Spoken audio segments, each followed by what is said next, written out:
যদি কোনো জিনিসে পা লাগে তাহলে আমরা হাত মুখ এবং কপালে দিয়ে হাত মুখে এবং কপালে দিয়ে সালাম করি, এটা ইসলামী দৃষ্টিতে কেমন?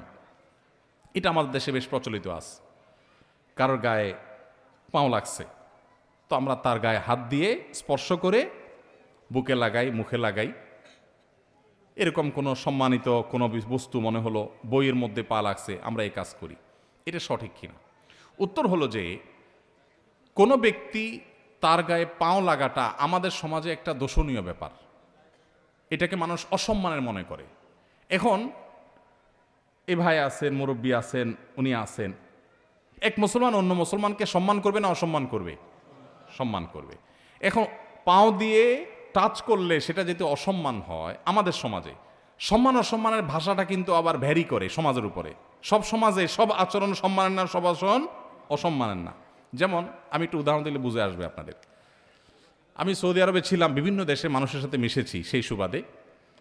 তো ইন্ডিয়ান মানুষদের মধ্যে, ইন্ডিয়ান কিছু কেরালা, তামিল, ওই সমস্ত এলাকা মানুষদের মধ্যে একটা কালচার বেশি আছে। ইন্ডিয়ার অন্যান্য অঞ্চলেও আছে, কিন্তু ওরা বেশি করে।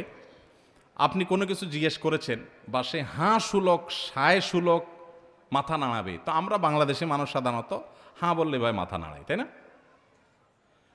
তারা হাঁ বলে মাথা নাড়া মানে দেখাবে কিভাবে? হাঁ এটা বুঝাবে কিভাবে? হ্যাঁ ভাই, হ্যাঁ হ্যাঁ, এমনভাবে মাথা নাড়াবে আপনি যদি আগে কখনো না দেখেন বলবেন ব্যাপার কি, হ্যাঁ এটাকে না কি না, আসলে সে কিন্তু হাঁ বলছে। তো এই যে মানুষের ভাষা, এটা অঞ্চলভেদে পরিবর্তন হয়। একই ভাষা এক জায়গায় একটা মিন করে, আরেক জায়গায় আরেকটা মিন করে। আমি ফিলিপিনোদেরকে দেখেছি সৌদি আরবে, তাদের সাথে কাজ করেছি। আমার অফিস সহকর্মীও ছিলেন ফিলিপিনি ওলামা একরাম, দায়ীরা ছিলেন দাওয়া অফিসে সৌদি আরবে। তো ফিলিপিনিরা, তাদেরকে যদি আপনি জিজ্ঞেস করেন ভাত খাইছু কি না, তারা জবাব দিবে কি আপনি জানেন? মুখে জবাব দেখ আর না দেখ, আচরণ। যেমন আমরা মাথা নাড়ে যদি জবাব দিই তাহলে আমরা কি বলবো? হ্যাঁ খাইছি, এই টাইপের কিছু একটা বলবো, তাই না? মুখে না বললে মাথা নাড়লে। আর ওরা কি করে? চোখের উপর দিকে উঠায়, যেমন এই যে এরকম বলে। এখন আমাদের যদি কাউকে জিজ্ঞেস করা হয় ভাই ভাত খাইছো, আর ও যদি এরকম চোখ ঘোরায়, মায়ের খাওয়ার উপক্রম হবে না? জিজ্ঞেস করলাম তুমি ভাত খাইছো কিনা, ভালো কথা বললাম, তুমি তো চোখ বড় বড় করতেছো। তাহলে যেই জিনিসটা তাদের কাছে হাঁ সূচক, সেটাই আমাদের কাছে আয়েব সূচক। এই জন্যই বলা হয় এক এলাকার গালি আর এক এলাকার। এই জন্য শরিয়ার নির্দেশনা অনুযায়ী মানুষকে সম্মান করতে হবে। এখন পাও লাগাটা আমাদের এলাকাতে এটা আয়েবের, অসম্মানের। কাউকে অসম্মান করতে হলে পাও দিয়া তাকে টাচ করা হয়। আরবের মানুষের কাছে এটা কিন্তু আয়েবের না। বিভিন্ন হাদিস পাওয়া যায় যে নবী করিম সাল্লাল্লাহু আলাইহি সাল্লাম কেউ শুয়ে আছেন, ডাকবেন তো পাও দিয়া ডাকছেন। এখনো আরবদের মধ্যে একটা ট্র্যাডিশন আছে, দেখবেন পাও দিয়া ডাকা হয়। কেউ হারাম শরীফে যদি যেয়ে থাকেন মক্কা মদিনা, দেখবেন চিতে শুয়েছেন মসজিদে, হয়তো আরেকজন এসে আপনারা ডাকবে, তো আমার দেশে তো সুন্দর করে হাত ধরে বলবে ভাই উঠেন। আর ওদের হলো নিয়ম হলো পাও দিয়ে আপনারা গুতা শুরু করবে। আপনি যেন কত বড় বেয়াদব, হারাম শরীফে মানুষকে লাত্তি মারতেছে, কিন্তু এটা তাদের কালচার।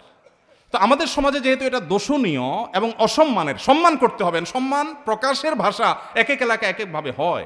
সো পাও যদি লেগে, তাহলে পাও লাগার কারণে তিনি অসম্মানিত বোধ করতে পারেন। আমি তাকে হাত দিয়ে বোঝানোর চেষ্টা করি আমি কিন্তু ইচ্ছাকৃত আপনাকে পাও দেই নাই, এটা ভুলে লেগে গেছে, জাস্ট এটা একটা ইঙ্গিতের ভাষা। অতএব এভাবে যদি তাকে হাত স্পর্শ করে বোঝানো হয় যে আপনি আমার বুকের আছেন, আমি আপনাকে ইচ্ছাকৃত লাথি মারি নাই বা পাও লাগাই নাই, তো এটা নাজায়েজ কিছু না। এটা নিয়ে অনেকে অনেক বড় করে ফেলেন, আরে না এটা তো শরীয়তে নাই, এভাবে বুকে হাত দিবেন কেন, মাথায় হাত দিবেন কেন। এটা মূলত একটা আচরণগত ইঙ্গিতের ভাষা।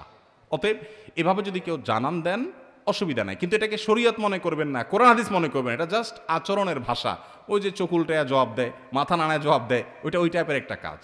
বিধায় এটা করতে হবে এরকম কোনো জরুরি না। আপনি যে কোনোভাবে যদি তাকে বুঝান যে ভাই সরি, মুখেও যদি বলেন ভাই সরি লেগে গেছে, আমি ইচ্ছাকৃত পাও দেই নাই, বাস দ্যাটস এনাফ, যথেষ্ট।